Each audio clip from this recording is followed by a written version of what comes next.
ಪರಮ ಪೂಜ್ಯ ಶಿವಯೋಗಿ ಲಿಂಗೈಕ ಪುಟ್ಟರಾಜ ಶಿವಯೋಗಿಗಳ ಶಿಷ್ಯರಾದ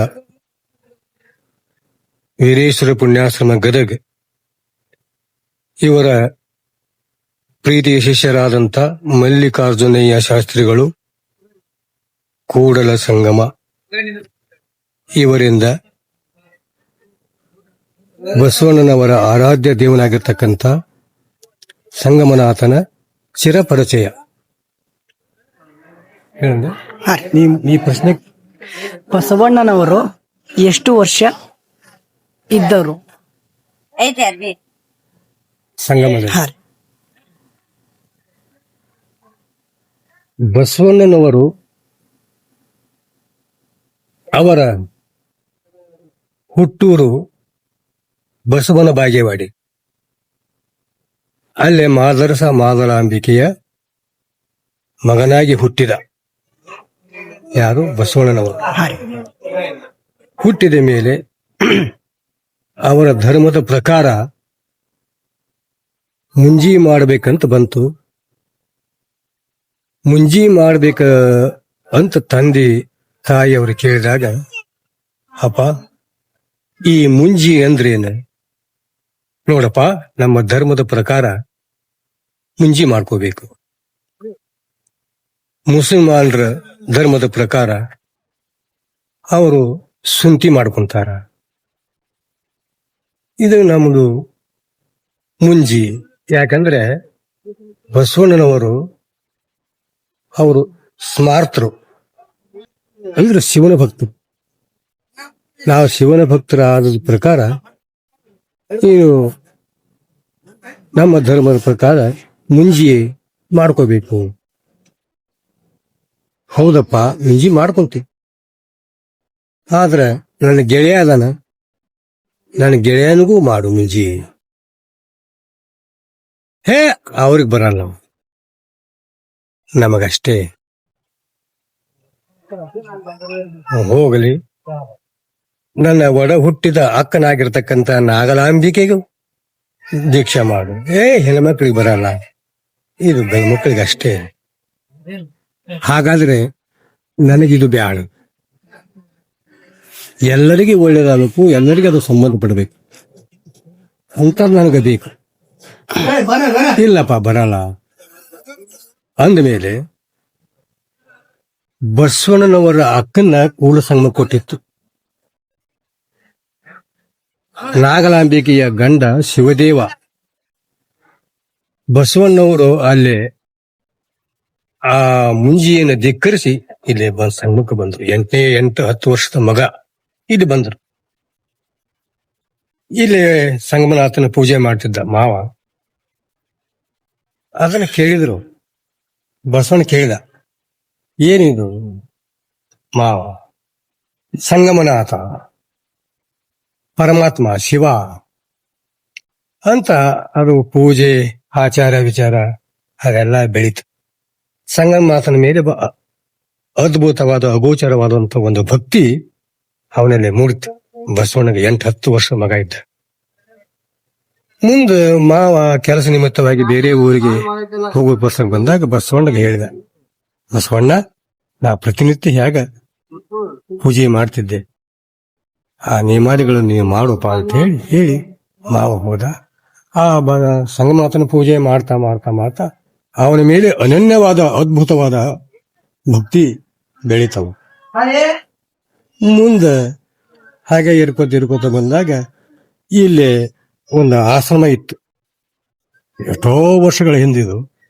ಈಗಿದು ದೇವಸ್ಥಾನ ಆಗ್ಯದ. ಮೊದಲ ಆ ಸಂಗಮನಾಥ ಲಿಂಗು ಹಾಗೆ ಹೊರಗಿದ್ದ, ಬಯಲಿಗಿದ್ದ. ಇಲ್ಲಿ ಒಂದು ಗುರುಕುಲ ಕಟ್ಟಿಕೊಂಡು ಒಬ್ಬರು ಜಾತಿ ವೇದ ಮುನಿ ಅಂತೇಳಿ ಒಬ್ರು ಮಹಾ ಜ್ಞಾನಿಗಳು, ತಪಸ್ಸಿಗಳು, ವಿದ್ಯಾವಂತರು. ಅವರು ಇಲ್ಲಿ ಒಂದು ಗುರುಕುಲ ಮಾಡಿಕೊಂಡು ಅನೇಕ ವಿದ್ಯಾರ್ಥಿಗಳಿಗೆ ವಿದ್ಯೆ ಕಲಿಸುವಂತ ಇದ್ದಾಗ ಇವರು ಬಸವಣ್ಣವರು ಅಲ್ಲಿ ವಿದ್ಯಾ ಕಲಿಕೆ ಇದ್ದರು. ವಿದ್ಯೆ ಕಲ್ತರು. 40-50 ವಿದ್ಯಾರ್ಥಿಗಳಲ್ಲಿ ಬಸವಣ್ಣ ಮೇಧಾವಿ ಆದ, ದೊಡ್ಡ ಪಂಡಿತನಾದ, ದೊಡ್ಡ ವಿದ್ಯಾವಂತನಾದ. ಮುಂದ ಕಲ್ಯಾಣದಲ್ಲಿ ಬಿಜ್ಜಳ ಮಹಾರಾಜನಿಗೆ ಮಂತ್ರಿ ಇದ್ದ ಬಲದೇವ ಅಂತೇಳಿ. ಬಲದೇವ ಯಾರು? ಬಸವಣ್ಣನವರ ಸೋದರ ಮಾವ. ಅಂದ್ರ ಬಸವಣ್ಣನ ತಾಯಿ ಆಗಿರ್ತಕ್ಕಂಥ ಮಾದಲಾಂಬಿಕೆಯ ಅಣ್ಣ. ಈ ಬಸವಣ್ಣವರು ಇಲ್ಲಿ ಇದ್ದಿದ್ದು, ಹಳೆಯ ಇಲ್ಲಿ ಇದ್ದಿದ್ದು, ವಿದ್ಯಾವಂತ ಆಗಿದ್ದು ಆ ಬಲದೇವಿಗೂ ಗೊತ್ತಾಗಿ ಮಾವ ಇಲ್ಲಿಗೆ ಬಂದ. ಅವನು ವಿದ್ವತ್ತು ನೋಡಿದ, ಅವನ ಪಾಂಡಿತ್ಯವನ್ನ, ಅವನ ಜ್ಞಾನವನ್ನ, ಅವನ ಭಕ್ತಿಯನ್ನ, ಅವನ ವೈರಾಗ್ಯವನ್ನ ಎಲ್ಲವನ್ನ ನೋಡಿ ಮಾವ ಆನಂದಪಟ್ಟ, ಸಂತೋಷಪಟ್ಟ. ಮುಂದೆ ಗುರುಗಳಿಗೆ ತಿಳಿಸಿ ಕಲ್ಯಾಣಕ್ಕೆ ಹೋದ ಬಸವಣ್ಣ. ಬಸವಣ್ಣ ಅಲ್ಲಿ ಹೋದ ಮೇಲೆ ತನ್ನ ಮಗಳಾಗಿರ್ತಕ್ಕಂಥ ಗಂಗಾಂಬಿಕೆಯನ್ನ ಹೊತ್ತು ಲಗ್ನ ಮಾಡಿದ, ಮದುವೆ ಮಾಡಿದ. ಮದುವೆ ಮಾಡಿ ಇರುವಾಗ ಬಿಜ್ಜಳ ಮಹಾರಾಜನ ಆಸ್ಥಾನದಲ್ಲಿ ಬಲದೇವ ಇದ್ದ.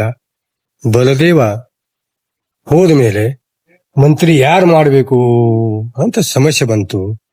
ಸಮಸ್ಯೆ ಬಂದಾಗ ಒಂದು ಅಲ್ಲಿ ಅದ್ಭುತವಾದ ಅಗೋಚರವಾಗಿರ್ತಕ್ಕಂಥ ಒಂದು ಘಟನೆ ಆ ಬಿಜ್ಜಳನ ಆಸ್ಥಾನದಲ್ಲಿ ನಡೀತು. ಬಿಜ್ಜಳ ಮಹಾರಾಜ ಕುಳಿತುಕೊಂಡಾಗ ಅಂತ ನಾನೇನು ಪಂಡಿತರು ಇದ್ರು, ಬಸವಣ್ಣ ಇದ್ದ, ಎಲ್ಲರೂ ಇದ್ರು. ಇರುವಾಗ ಒಂದು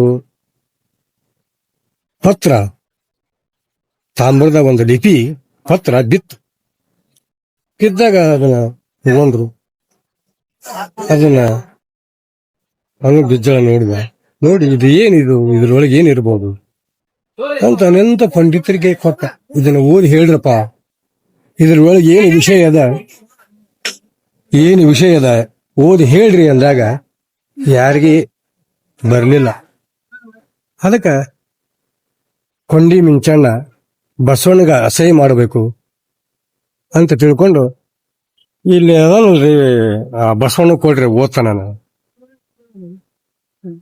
ಬಸವಣ್ಣ ಇದ್ರ ಏನೈತಪ್ಪ ಓದು ಅಂತ ಬಿಜ್ಜಳ ಮಹಾರಾಜ ಅಂದಾಗ ನಕ್ಕರು. ಕೆಲವು ಮಂದಿ ಅಪಾಸ್ಯ ಮಾಡಿದ್ರು. ಇವೇನು ಓದ್ತಾನ, ನಮ್ಗ ನಾವ ಓದ್ಲಿಲ್ಲ, ಇವೇನು ಓದ್ತಾನ ಇವ.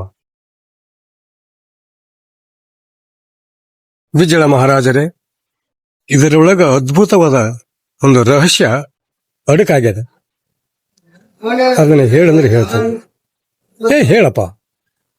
ಅಲ್ಲಿ ಎಲ್ಲ ನಾನೇನು ಪಂಡಿತರು, ಪ್ರಜೆಗಳು ಎಲ್ಲರಿದ್ರು.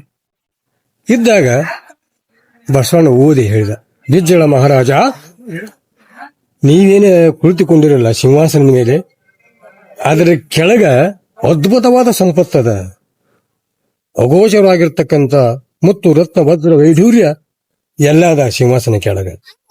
ಕೆಲವು ನಕ್ಕರು, ಕೆಲ ಅಪಾಸ್ಯ ಮಾಡಿದರು. ಮಹಾರಾಜ್ ಇದ್ದಿದ್ದು ನಾ ಹೇಳಿ, ನೀವು ಅದನ್ನ ತಗೋಬಹುದು, ಬಿಡ್ಬೋದು, ನಿಮ್ಗೆ ಬಿಟ್ಟು ವಿಷಯ. ಬಸವಣ್ಣ ಇದು ಖರೆ ಏನು? ಇದು ಸಂಗಮನಾಥ ಇದು ಕರುಣಿಸಿದ ಪ್ರಸಾದ. ಕೂಡಲ ಸಂಗಮನಾಥನೇ ಇದನ್ನ ನನ್ನಿಂದ ನುಡಿಸ್ಯಾನ. ಅದನ್ನ ನೀವು ಪರೀಕ್ಷೆ ಮಾಡಬಹುದು ಅಂತ ವಿಚಾರ ಮಾಡಿದಾಗ ಅವಾಗ ಬಿಜ್ಜಳ ಮಹಾರಾಜ ಸಿಂಹಾಸನ ಬಿಟ್ಟು ಕೆಳಗಿಳಿಸಿ 4-8 ಮಂದಿ ಪ್ರಜೆಗಳನ್ನ ಕರೆಸಿ ಅದನ್ನ ಅಗಿಸಿದ, ಹಡ್ಡಿಸಿದ. ಹೇಗ್ಯಾಗ ಅದನ್ನ ನೆಲವನ್ನು ಹಾಡ್ತಾರ ಆಗ ವಿಫಲವಾದ ಸಂಪತ್ತು, ಐಶ್ವರ್ಯ, ವಜ್ರ ವೈಡೂರ್ಯ, ಮುತ್ತು ರತ್ನ ಬಂಗಾರ ಎಲ್ಲ ಹೊರಗೆ ಬಂತು. ಇವನ ಪಾಂಡಿತ್ಯಗಳನ್ನ ಮೆಚ್ಚಿ, ಇವನು ಇದಕ್ಕೆ ಮೆಚ್ಚಿ ಬಿಜ್ಜಳ ಮಹಾರಾಜ ಇವನ ಮಂತ್ರಿಯನ್ನಾಗಿ ಮಾಡಿಕೊಂಡ. ಮಂತ್ರಿಯನ್ನ ಮಾಡಿಕೊಂಡು ಮುಂದೆ ಆ ರಾಜ್ಯವನ್ನು ನಡೆಸಿಕೊಂಡು ಹೋಗುವಾಗ ಮುಂದೆ ಬಸವಣ್ಣನ ಭಕ್ತಿ ಹೆಚ್ಚಾಯಿತು. ಬಸವಣ್ಣನ ಮಹತ್ವ, ಬಸವಣ್ಣನ ಚರಿತ್ರೆ, ಬಸವಣ್ಣನವರ ಕೀರ್ತಿ, ಬಸವಣ್ಣನವರ ನಡೆ ನುಡಿ ಎಲ್ಲವೂ ಎಲ್ಲಾ ಕಡೆ ಹಬ್ಬಿತು. ಆ ಬಸವಣ್ಣನ ಮಹಿಮೆಯನ್ನು ತಿಳ್ಕೊಂಡು ದಿಕ್ಕು ದೇಶದಿಂದ ಜನ ಬಂತು. ಶರಣರು, ಮಹಾತ್ಮರು ಎಲ್ಲರೂ ತಂಡವಾಗಿ ಕಲ್ಯಾಣಕ್ಕೆ ಬಂದರು. ಕಲ್ಯಾಣಕ್ಕೆ ಬಂದ ಮೇಲೆ, ಯಾಕಂದ್ರೆ ಇನ್ನೊಂದು ವಿಷಯ ನೆನಪಿಡಬೇಕಿಲ್ಲೇ, ಮಹಾಮಹಿಮನಾಗಿರ್ತಕ್ಕಂಥ ತ್ರಿಕಾಲ ಜ್ಞಾನಿಗಳಾದಂತ ಬಸವಣ್ಣನವರ ಚರಿತ್ರೆಯನ್ನ ನಾನು ಅಲ್ಲ, ನಾನೇನು ಪಂಡಿತರು ಅಲ್ಲ, ಸಾಕ್ಷಾತ್ ಆದಿಶೇಷನೇ ಬಂದು ಬಸವಣ್ಣನ ಬಗ್ಗೆ ಚರಿತ್ರೆಯನ್ನ ಹೇಳಿದ್ರ ಇನ್ನೂ ಉಳಿತದ, ಹೇಳುದಾಗಲ್ಲ. ಅದಕ್ಕೆ ಸಂಕ್ಷಿಪ್ತ ಇದು ಚರಿತ್ರೆ. ಮುಂದೆ ಬಸವಣ್ಣನವರು ಅದನ್ನ ಕಾಯಕವನ್ನು ಮಾಡ್ತಾ ಮಾಡ್ತಾ ಮಾಡ್ತಾ ದಾಸೋನ ಇಟ್ಟ ಅನಂತ ಶರಣೆಯರು ಬಸವಣ್ಣನ ಮಹಿಮೆಯನ್ನು ತಿಳ್ಕೊಂಡು ಕಲ್ಯಾಣದಲ್ಲಿ ಬಂದು ನೆಲೆಸಿದರು. ಒಂದೊಂದು ಕಾಯಕವನ್ನು ಮಾಡ್ತಾ ಮಾಡ್ತಾ ಹಿಂಗೆ ಇರುವಾಗ ಮುಂದೆ ಒಂದು ಆಕಸ್ಮಿಕವಾಗಿ ಒಂದು ಕಲ್ಯಾಣ ಕ್ರಾಂತಿ ಆಗ್ತದೆ. ಕಲ್ಯಾಣ ಕ್ರಾಂತಿ ಆದ್ಮೇಲೆ ಆ ಬಸವಣ್ಣನವರು ಆ ಕಲ್ಯಾಣವನ್ನು ಬಿಟ್ಟರು. ಅಂದ್ರೆ ಅಂತರ್ಜಾತೀಯ ವಿವಾಹವನ್ನು ಮಾಡಿದ್ರು. ಅದನ್ನ ಕೊಂಡಿ ಮಿಂಚಣ್ಣ ಇದ್ದುದು ಎಲ್ಲಾರ್ದು ಹೇಳಿ ಬಿಜ್ಜಳ ಮಹಾರಾಜನ ತಲೆ ಕೆಡಿಸಿ ಅದು ಅಲ್ಲೋಲ ಕಲ್ಲೋಲಾಯಿತು. ಒಂದು ಶರಣರ ಕ್ರಾಂತಿ ಆಯ್ತು ಅಲ್ಲಿ. ಆದ್ಮೇಲೆ ಆ ಬಿಜ್ಜಳನ ಕೊಲೆ ಆಯಿತು. ಕೊಲೆ ಆದ್ಮೇಲೆ ಬಸವಣ್ಣನವರು ತಮ್ಮ ಆರಾಧ್ಯ ದೇವರಾಗಿರ್ತಕ್ಕಂಥ ಕೂಡಲ ಸಂಗಮಕ್ಕೆ ಬಂದರು. ಆದ್ರೆ ಬಸವಣ್ಣವರು ಕ್ರಾಂತಿ ಆದ್ಮೇಲೆ ಸಂಗಮನಾಥ ತನ್ನ ಆರಾಧ್ಯ ದೇವರು ಆಗ್ಲಿಕ್ಕಂದ್ರ ಅವರು ಎಲ್ಲಿ ಬೇಕಾದಲ್ಲಿ ಕಡೆ ಹೋಗ್ಬಹುದಾಗಿತ್ತು. ಆದ್ರೆ ಬಸವಣ್ಣನವರು ಸಂಗಮನಾಥನಲ್ಲೇ ಬಂದರು. ಸಂಗಮನಾಥನಲ್ಲಿ ಬಂದು ಇಲ್ಲೇ ಕೆಲವು ದಿವಸ ಇದ್ದು ಇಲ್ಲೇ ಐಕ್ಯಾದರು. ಬಸವಣ್ಣವರು ಇಲ್ಲೇ ಐಕ್ಯಾದರು. ಆ ಐಕ್ಯ ಸಮಾಧಿಯೇ ಅದು ಹೆಸರು ಒಳಗದಲ್ಲ, ಅದೇ ಐಕ್ಯ ಮಂಟಪ. ಬಸವಣ್ಣನವರು ಆರಾಧ್ಯ ದೇವರು ಕೂಡಲ ಸಂಗಮನಾಥ. ಮುಂದೆ ಈ ಸಂಗಮನಾಥನ ಬಗ್ಗೆ ಎಷ್ಟು ಹೇಳಿದ್ರು ಕಡಿಮೆ ಇದೆ. ನಾವ್ ಹೇಳುವುದಲ್ಲ, ಬಸವಣ್ಣವರ ಆ ಶಿವಲಿಂಗವನ್ನು ನೋಡಿ ಸಂಗಮನಾಥನ ನೋಡಿ, ಅಪ್ಪ ಸಂಗಮನಾಥ ನಿನ್ನ ಬಗ್ಗೆ ಎಷ್ಟು ಹೇಳಿದ್ರು ಕಡಿಮೆ ಅದ, ಎಷ್ಟು ಕೊಂಡಾಡಿದ್ರು ಕಡಿಮೆ ಅದ. ಆ ಸಂಗಮನಾಥನ ನೋಡಿ ಒಂದು ಮಾತು ಹೇಳಿದವ ಬಸವಣ್ಣವ್ರು. ಏನ್ ಹೇಳಿದ್ರು? ತಮ್ಮ ವಚನದಲ್ಲಿ ಹೇಳಿದ್ರು, ಜಗದಗಲ ಮಿಗಿಯಗಲ ನಿಮ್ಮಗಲ, ಪಾತಾಳದಿಂದ ತತ್ತ ನಿಮ್ಮ ಶ್ರೀಚರಣ, ಬ್ರಹ್ಮಾಂಡದಿಂದ ತತ್ತ ನಿಮ್ಮ ಶ್ರೀಮಣಿ ಮುಕುಟ, ಅಗಮ್ಯ ಅಗೋಚರ ಅಪ್ರತಿಮ, ನನ್ನ ಕರಸ್ಥಳಕ್ಕೆ ಬಂದು ಕುಳಿತಾದರೂ ಯಾ ಕೂಡಲ ಸಂಗಮ ದೇವ ಅಂದ ಬಸವಣ್ಣ. ಅಂತ ಸಂಗಮನಾಥನ ಆರಾಧ್ಯ ದೇವರು ಮಾಡಿಕೊಂಡು ಕೊನೆಗೆ ಬಸವಣ್ಣವರು ಇಲ್ಲೇ ವಿದ್ಯಾಭ್ಯಾಸ ಕಲಿತು ಇಲ್ಲೇ ಎಲ್ಲ ಕೊನೆಗೆ ಬಂದು ಇಲ್ಲೇ ಐಕಾದ್ರೆ ಇಂದು ಅಲ್ಲ ಮುಂದೆ ಎಂದೆಂದಿಗೂ ಆ ಸಂಗಮನಾಥ ಶಾಶ್ವತವಾಗಿ ಇರ್ತಾನ. ಅವು ಯಾವಾಗಲೂ ಇರ್ತಾನ ಅನ್ನಕ ಜಗತ್ತು ಇರುವರೆಗೂ ಭೂಮಿ ಇರುವರೆಗೂ ಇರ್ತಾನ ಅನ್ನಕ ಅವರ ವಚನಗಳೇ ಸಾಕ್ಷಿ. ಅದಕ್ಕೆ ಸ್ವಾಮಿ ನೀನು ಶಾಶ್ವತ, ನೀನು ಎತ್ತಿದ ಬಿರುದ ಜಗವೆಲ್ಲ ಅರಿಯನು, ಮಹಾದೇವ ಬಸವಣ್ಣ ಹೇಳಿದ. ಹೌದಾ? ಅದಕ್ಕೆ ಸಂಗಮನಾಥನ ಬಗ್ಗೆ ಎಷ್ಟು ಹೇಳಿ. ಕೂಡಲ ಸಂಗಮ ಅಂತ ಹೆಸರು ಯಾಕೆ ಬಂತಂದ್ರ ಅದು ಹೇಳುದು ಬಹಳ ಒಂದು ಚಿಕ್ಕದಾಗಂದ್ರ ಇಲ್ಲಿ 3 ಹೊಳಿ ಕುಡಿದು, ಘಟಪ್ರಭಾ, ಮಲಪ್ರಭಾ, ಕೃಷ್ಣ. ಇದು ಕೃಷ್ಣ ರೀ. ಕೃಷ್ಣ ಇಲ್ಲಿ ಘಟಪ್ರಭಾ 2 ಕುಡಿಯವು. ಘಟಪ್ರಭಾ, ಇದು ಮಲಪ್ರಭಾ. ಇದು ಮಲಪ್ರಭಾ. 3 ಹೊಳಿ ಕೂಡಿದ್ದಕ್ಕಾಗಿ ಸಂಗಮ ಅಂತ ಕರೆದ್ರು. ಅದೇ ಹೆಸರು ಈ ಸಂಗಮನಾಥನಿಗೆ ಕಲಿಯುಗದೊಳಗ, ದ್ವಾಪಾರ ಯುಗದೊಳಗ, ಕೃತಯುಗದೊಳಗ ಒಂದೊಂದು ಹೆಸರು ಅದ. ಸೋಮನಾಥ, ಮುಸ್ಮೇಶ್ವರ, ಅನಂತ ಹೆಸರುಗಳು ಅದ ಸಂಗಮನಾಥಗ. ಆದ್ರೆ ಈ ಕಲಿಯುಗದೊಳಗ ಕೂಡಲ ಸಂಗಮನಾಥ ಅಂತ ಹೆಸರು ಬಂತು. ಅದಕ್ಕೆ ಬಸವಣ್ಣವರು ಈ ತನ್ನ ವಚನಕ್ಕ ಕೂಡಲ ಸಂಗಮನಾಥ ಅಂತ ಕರೆದರು. ತಂದೆ ನೀನು, ತಾಯಿ ನೀನು, ಬಂಧು ನೀನು, ಬಳಗ ನೀನು, ಎನಗೆ ನೀನಲ್ಲದೆ ಮತ್ತಾರು ಇಲ್ಲವಯ್ಯ ಕೂಡಲ ಸಂಗಮನಾಥ ಅಂದ. ಅದಕ್ಕೆ ಅವನ ಅಳಿಯಾಗಿರ್ತಕ್ಕಂಥ ಚನ್ನಬಸವಣ್ಣ, ನಾಗಲಾಂಬಿಕೆಯ ಮಗ, ನಮ್ಮ ಮಾವ ಬಸವಣ್ಣನವರು ಕೂಡಲ ಸಂಗಮ ದೇವ ಅಂತೇಳಿ ನಾಮಾಂಕಿತ ಇಟ್ಟಾರಂತೇಳಿ ಆ ಚನ್ನಬಸವಣ್ಣ ಏನ್ ಮಾಡಿದ್ರು, ತಾವು ವಚನ ಬರೆದ್ರು. ಯಾರು? ಚನ್ನಬಸವಣ್ಣ. ಜ್ಞಾನದಲ್ಲಿ ಚನ್ನಬಸವಣ್ಣ, ವೈರಾಗ್ಯದಲ್ಲಿ ಅಕ್ಕ ಮಹಾದೇವಿ. ಇವನ್ನೆಲ್ಲ ಯಾಕೆ ಹೇಳ್ತಾರಂದ್ರೆ ಅಲ್ಲಿ ಸಿದ್ದರಾಮೇಶ್ವರ, ಅಕ್ಕ ಮಹಾದೇವಿ, ಚನ್ನಬಸವಣ್ಣ, ಮಡಿವಾಳ ಮಾಚುದೇವ, ಹಡಪದಂಪಣ್ಣ, ಅಂಬಿಗರ ಚೌಡಯ್ಯ ಸಂದ ಶರಣರಿದ್ರು ಅನುಭವ ಮಂಟಪದೊಳಗೆ. ಅದಕ್ಕೆ ಬಸವಣ್ಣನವರು ಸಂಗಮನಾಥ ಅಂತ ಅವ್ರು ಕರೆದಾರಂತೇಳಿ ಚನ್ನಬಸವಣ್ಣ ಏನ್ ಮಾಡಿದ, ತನ್ನ ವಚನಕ್ಕೆ ನಮ್ಮ ಮಾವ ಕೂಡಲ ಸಂಗಮ ದೇವ ಅಂತ ಕರೆದಾನ ಅಂತೇಳಿ ಅದನ್ನ ಬಿಟ್ಟು ಏನ್ ಮಾಡಿದಾಗ ಚನ್ನಬಸವಣ್ಣವರು ಚೆನ್ನ ಕೂಡಲ ಸಂಗಮ ದೇವ ಅಂದ. ಚೆನ್ನ ಕೂಡಲ ಸಂಗಮ ದೇವ ಅಂತ ಯಾವ ನಾಮಾಂಕಿತ ಬರ್ತಾವ ಅವು ಚನ್ನಬಸವಣ್ಣವರ ವಚನ. ಬರೀ ಕೂಡಲ ಸಂಗಮ ದೇವ ಅಂತ ನಾಮಾಂಕಿತ ಬರ್ತಾವಲ್ಲ ಅದು ಬಸವಣ್ಣವರ ವಚನ. ಗುಹೇಶ್ವರ ಅಂತ ಹೆಸರು ಬರ್ತಲ್ಲ ಅದು ಪ್ರಭುದೇವರ ವಚನ.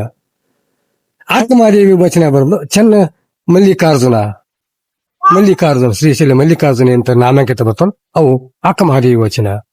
ಅವರು ಎಲ್ಲರೂ ಶರಣರ ವಚನ ಬರ್ದಾರ, ತಮ್ಮ ತಮ್ಮ ಆರಾಧ್ಯ ದೇವರ ಹೆಸರನ್ನ ಇಟ್ಟಾರ. ಅದಕ್ಕಾಗಿ ಬಸವಣ್ಣವರು ಕೂಡಲ ಸಂಗಮ ದೇವ, ಕೂಡಲ ಸಂಗಮ ದೇವ, ಕೂಡಲ ಸಂಗಮನಾಥ ಅಂತ ಕರೆದರು. ಸಂಗಮನಾಥನ ಬಗ್ಗೆ ಎಷ್ಟು ಹೇಳಿದ್ರು ಕಡಿಮೆ ಅದ, ಬಸವಣ್ಣನವ್ರ ಬಗ್ಗೆ ಎಷ್ಟು ಹೇಳಿದ್ರು ಕಡಿಮೆ ಅದ. ಬಸವಣ್ಣನವರ ಚರಿತ್ರೆಯನ್ನು ಬರೆಯಾಕ ಬಸವಣ್ಣನವರ ಪುರಾಣವನ್ನ ಭೀಮಕವಿ ಬೃಹತ್ ಪುರಾಣ ಬರದ 3 ತಿಂಗಳು ನಡೀತದೆ ಬಸವ ಪುರಾಣ. ನೀ ಶಿಶು ಹತ್ಯೆ ಮಾಡಿರು, ಗೋ ಹತ್ಯೆ ಮಾಡಿರು, ಸ್ತ್ರೀ ಹತ್ಯೆ ಮಾಡಿರು, ಒಮ್ಮೆ ಬಸವ ಪುರಾಣ ಕೇಳಿ ಅಂದ್ರೆ ಆ ಪಾಪದಿಂದ ಮುಕ್ತಿ ಸಿಗತದಂತ ಭೀಮಕವಿ ಅದರೊಳಗೆ ಬರ್ದ. ಅದಕ್ಕ ಆ ಬಸವನ ಮಹಿಮೆಯನ್ನ ಎಷ್ಟು ಹೇಳಿದ್ರು ಕಡಿಮೆ ಇದೆ. ಅಗಮ್ಯ ಅಗೋಚರ ಅಪ್ರತಿಮಂತಿನ ಬಸವನನ್ನ ಅಂದನಲ್ಲ, ಹಂಗ ಬಸವನ ಚರಿತ್ರೆ ಅದ್ಭುತವಾದದ್ದು, ಅಗೋಚರವಾದದ್ದು. ಆ ಬಸವ ಎಂದೆಡೆ ಪಾಪ ದಶಗೆಟ್ಟು ಹೋಗುವುದು 3 ಅಕ್ಷರದಲ್ಲಿ ಅದ್ಭುತವಾದ ಶಕ್ತಿ ಇದೆ. ಅದಕ್ಕೆ ಆ ಬಸವನ ಕೃಪೆ, ಬಸವಣ್ಣನವರ ಆಶೀರ್ವಾದ, ಜಗದ್ಗುರು ಬಸವೇಶ್ವರನ ಒಂದು ಕೃಪೆ ನಮ್ಮ ಮೇಲೆ, ನಿನ್ನ ಮೇಲೆ, ಎಲ್ಲ ಶರಣರ ಮೇಲೆ, ಭಕ್ತರ ಮೇಲೆ ಸದಾ ಇರಲಿ ಅಂತೇಳಿ ನಾನು ಮನೆ ತುಂಬಿ ಹೃದಯ ತುಂಬಿ ನಾನು ಬೇಡಿಕೊಳ್ತೀನಿ ಸಂಗಮನಾಥನಲ್ಲಿ. ಆಯ್ತಾ?